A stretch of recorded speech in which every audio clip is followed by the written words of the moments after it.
সকাল বন্ধুরা, আশা করি তোমরা সবাই ভালো আছো আর আমিও বেশ ভালো আছি।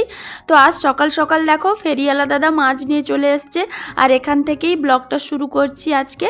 তো চলো ব্লগটা শুরু করা যাক, সঙ্গে থাকো পুরোটা। আরে কেউ আসামের কেউ তো দেখবেনি না, ওয়েস্ট বেঙ্গলের দেখবে, দেখে আর কি লাভ। তো ওখানে যারা দাঁড়িয়ে ছিল মাছ নিচ্ছিল অনেকেই ছিল, তো সবাই আমাকে বলছে যে তোমার ভিডিওতে বলবে যে এই দোকানিটাকে দেখিয়ে রাখো যে বেশি দাম নেয়, খারাপ মাছ দেয়, এইসব আমাকে বলছিল। আমি তখন ওদেরকে বলছিলাম যে আমার ভিডিও তো ওয়েস্ট বেঙ্গলের সবাই দেখে, আর যেহেতু এটা আসামের দোকান তো কি লাভ হবে। আর দেখো আমার বরের কাজের সাইডে মাছ আনতে এসেছিলাম, আর এখানে দেখো এই ক্রেনটা বসিয়েছে নতুন, তো এটাই তোমাদেরকে দেখাচ্ছিলাম। তো এখন দেখো মাছ নিয়ে কিন্তু রুমের দিকে ফিরছি। এই কালো পলিথিনে করে মাছ নিয়েছি, তো তোমাদেরকে গিয়ে দেখাবো। তো দেখো হাঁটতে হাঁটতে কিন্তু চলে এসেছি প্রায় রুমের কাছে, আর আমার বরের কাজের সাইড আর রুম তো একদম কাছাকাছি। তো একজন দেখো কি সুন্দর কুকুর নিয়ে ঘুরছে, তো ভালো লাগছিল ওইটা দেখে। আর এখানে সবাই কাজ করছে, তো এই দিকে পাঁচিরটা ছিল না, টিন দিয়ে ঘেরা ছিল, ওই পাঁচিরটা নতুন করে হচ্ছে। আর এখন আমি মানে উপরে উঠে এসেছি, দেখি না মাছ দোকানি আবার একটা এসছে। তো কি মাছ নিয়ে এসছে দেখার জন্য আমি দাঁড়িয়েছিলাম, আর দেখো এত সুন্দর সুন্দর মাছ নিয়ে এসছে। উপর থেকে দেখে আমি কিন্তু নিচে আবার চলে এসেছি। দেখো কত বড় বড় কই মাছ, মাগুর মাছ, শোল মাছ, আর এগুলো শিঙি মাছ, মানে অনেক বড় বড় মাছ নিয়ে এসছে। আর এগুলো কি মাছ জানি না, জলখা মাছ মনে হয়। তো তার জন্য আবার নিচে নেমে এসে কিন্তু আমার বরকে ফোন করে ডেকে আবার কিন্তু এই মাছ নিয়েছি। তো এই যে দেখো দেরি হয়ে গেছিলো যেহেতু মাছ কিনতে, মানে আজকে সারাদিনটা মাছের পিছনেই চলে গেছে, এ দোকান সে দোকান, মানে সেখানে গেলাম একবার মাছ আনতে, আবার এখানে এলাম। তো তার জন্য তোমাদের সঙ্গে কিছুই শেয়ার করিনি।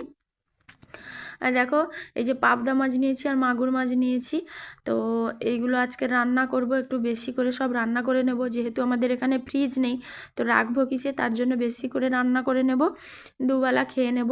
প্রথম কিন্তু একদম মাছের ঝোলটা করছি, মানে মাছ ভেজে এই ঝোলটা তুলেছি, এখনও ভাত হয়নি, কোনো সবজি তরকারি হয়নি, কী যে সবজি করব এখনও ভাবিনি।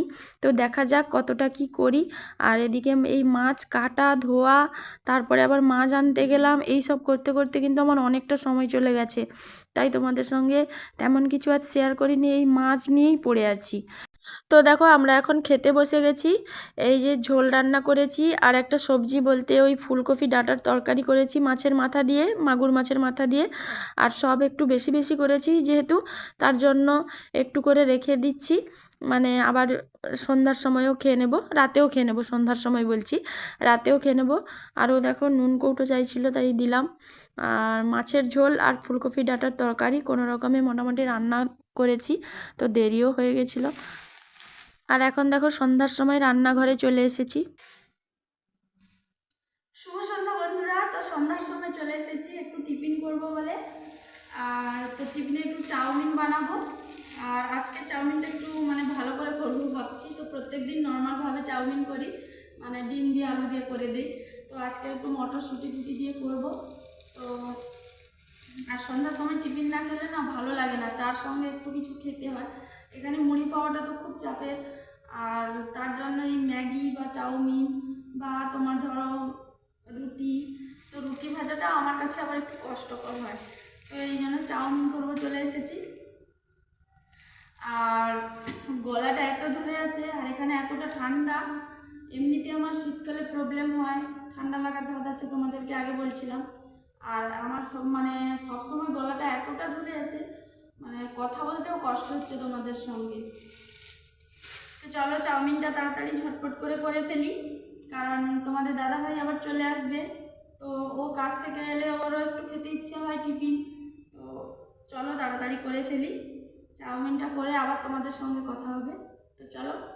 আর গ্যাসের লাইটারটা যেহেতু নেই, গ্যাস ধরাতে কিন্তু খুব কষ্ট হয়, মানে কি বলবো, গ্যাস লাইট দিয়ে প্রথমে কাগজে ধরাই, তারপরে আবার গ্যাস জ্বালি, মানে অনেকটা সময় চলে যায়। তো দেখো কড়াইটা বসিয়ে দিয়েছি, এখন একটু মানে চাউমিন সেদ্ধ করার জন্য জল দিয়ে দেব। আর গ্যাস লাইটটা কিনবো ভাবি, মানে প্রত্যেক সময় কিনবো ভাবি কিন্তু কেনার হয় না, দামও বেশি নয়, এটা কিনে নিলে হয়। তো বাজারে যাই কিন্তু মনে থাকে না গ্যাস লাইট কেনার কথা, তো কিনে নিতে হবে। আর এখন দেখো চাউমিনটা আমি একটু মানে ভেঙে গুঁড়া গুঁড়া করে নিচ্ছি, যাতে মানে সুন্দরভাবে নাড়তে পারি, না হলে এক জায়গায় জড়ে যায় না, নাড়া যায় না যখন পুরো একদম গোটা হয়ে থাকে। আর এখানে এই চাউমিনটা কিন্তু খুব ভালো লাগে খেতে, একদম সরু সরু আর খুব সুন্দর। এখানে দু ধরনের চাউমিন পাওয়া যায় দোকানে, মানে দেখিয়েছিল, একটা মোটা, খুব মোটা একদম, সেটাও আমরা নিয়ে এসে খেয়েছি, কিন্তু অতটা টেস্ট লাগে না। এই সরু যে চাউমিনটা, এটা কিন্তু খুব ভালো লাগে।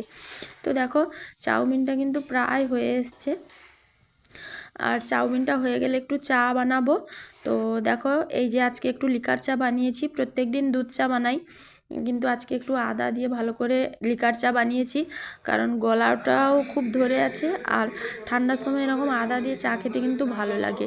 তো দেখো চাউমিন আর চা কিন্তু রেডি, আর এই সসটা তো চাউমিনের সঙ্গে আছে মাস্ট। তো চলো বন্ধুরা, আজকের কিন্তু এই পর্যন্তই। চা খেতে খেতে আজকের ব্লগটা কিন্তু শেষ করব। আর রাতে তো তোমাদেরকে বলছিলাম যে মানে দুপুরের রান্না আছে, সেগুলো একটু গরম করে খেয়ে নেব। তো সবাই ভালো থেকো, সুস্থ থেকো, আবার পরের ব্লগে দেখা হবে, টাটা।